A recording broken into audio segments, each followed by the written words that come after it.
welcome to the channel, folks. I'm Josh from Bennett Fishing. Today we're going to be going over a one-year review or one-season review of the Eskimo Eskape 2400. Now this came out either last year or the year before. It runs about $800 just directly from their website. And I'm going to go over the likes and dislikes that I kind of found out about it last year.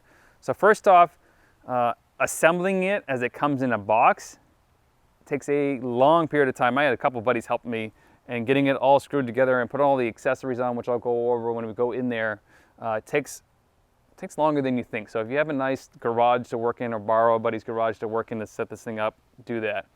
It takes a little bit long time. So let's go over the likes real quick and what it's meant for. What I use it for is a run and gun setup.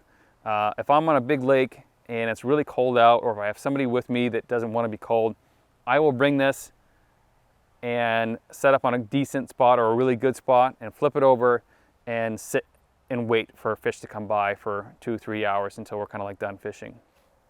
That's what I use it for, run and gun setup. I did sleep in it twice last year, and that's one of the things that I like about it is this bench in here I actually left out when I first put this thing together, and the reason for that is I wanted to actually sleep in it. So I actually left the bench out and I actually put a cot right here, and it fits in there perfectly, and I fished on that side with 2 holes.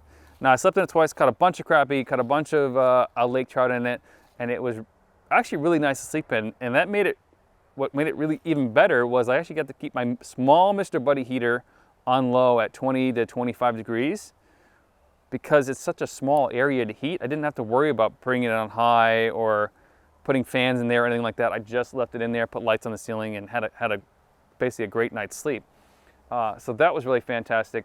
The other thing I like about this is it actually has these eyelets in the bottom in all 4 corners.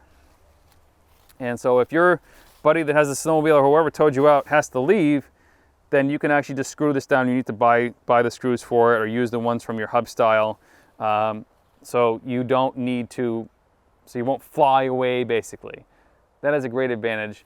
The other thing I like is these doors. Like, I'm 5'9", 5'10" on a good day. I still have to duck to get in here, but I'm at standing height in there for the average guy out there. Yes, if you're 6'5", you're still gonna run out of space, and you're used to that anyway. So the fishability in here is great. Standability is great. The bench seat is made for someone the bench seat is rugged. So most design engineers will rate a chair or like even a ladder for someone who's 150 pounds. This is meant for 2 people. So it's meant for 300 pounds of people. And it is a rugged chair. And I'll talk about, this adds to my dislike at some point here. I'll talk about those in a minute. All the windows I absolutely love. One of the new things from Eskimo is this new net that hangs on the ceiling that you can stuff stuff in, like your hat and your mittens and your gloves, and all the heat rises up there and kind of dries stuff off. They also make a battery tray for it where I run my ion battery to run my lights in here. I also have Hyfaxes, which is all those screws underneath, and I run a trailer hitch system that's actually on the front of this, which I won't show you because it's pretty generic. But I run that behind the Snowdog, and it is actually really rugged. So there's all the things that I like about it, and like this amount of fishing area, and most of the time I'm on the edge of my seat fishing like this, where I can just step out if I need to. But I can run a couple holes in here, my live scope in here, underwater camera in here, and if I want to sleep in here, it's 4 bolts and the whole bench system comes out. Now, let's talk about the dislikes. And the dislikes are kind of only because I'm using this as a single man flip over or a sled style shanty, whatever you want to call it. It's 96 pounds with the bench seat in there without the accessories. The accessories don't weigh that much. 96 pounds is a little difficult to lift in the back of my truck, especially with boots on and I'm tired at the end of the day. So I usually have to like prop it up or have someone help me and then slide it into the back of my truck. And then my back of my truck just barely closes. I actually have to lift the back of my truck up just a little bit just to slam it. So that's one thing I don't like, and that's only just because I'm by myself. If I'm with somebody, it's really easy to take aside, slide it right in the back of the truck. Not a big deal.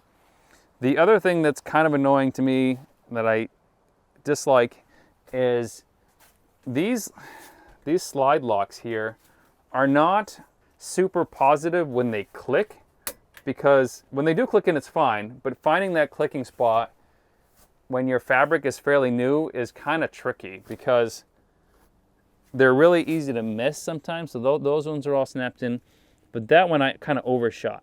Don't know why. It's just when I opened it up, kind of overshot it, and it won't tell you that, basically.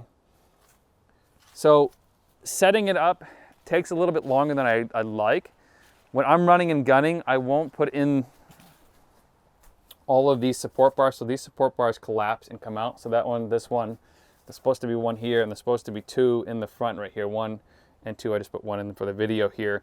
I won't put all of those in there because I think it's too time consuming, and the structure stays up by itself without those. So if you're just running and gunning, you want to hole hop to the next walleye or lake trout spot, or whatever you're fishing for, flip it over, pop it out, fish for an hour or two, collapse it, and go on to your next spot. Don't even bother setting up the poles. If it's super windy or you have really heavy snow coming down, or you have rain or something like that building up on top, you do want to put those support poles in. So that's only my other complaint, is that it takes a little bit longer to set up than I like. I would love it to just, you know, pop up and be up and like snap all together and be super strong, but they want to make it so it's collapsed into a nice tight area, which is difficult to do with something this size. And they make this now the 2000 size series, and I think a 2600 and a 2800. So this has got 25 square feet of fishing area. The 2000 series is meant to be towable like behind you on foot. It's a little bit lighter weight. It's a little bit smaller sled, which I'd love to try at some point, because early season ice sight fishing will be fantastic, so you don't have to drag around a big pop-up. So there's my dislikes and likes about the Eskimo Eskape 2400. And if you want to find more product reviews and more ice fishing content, either click here or here, and I'll see you in one of those next videos.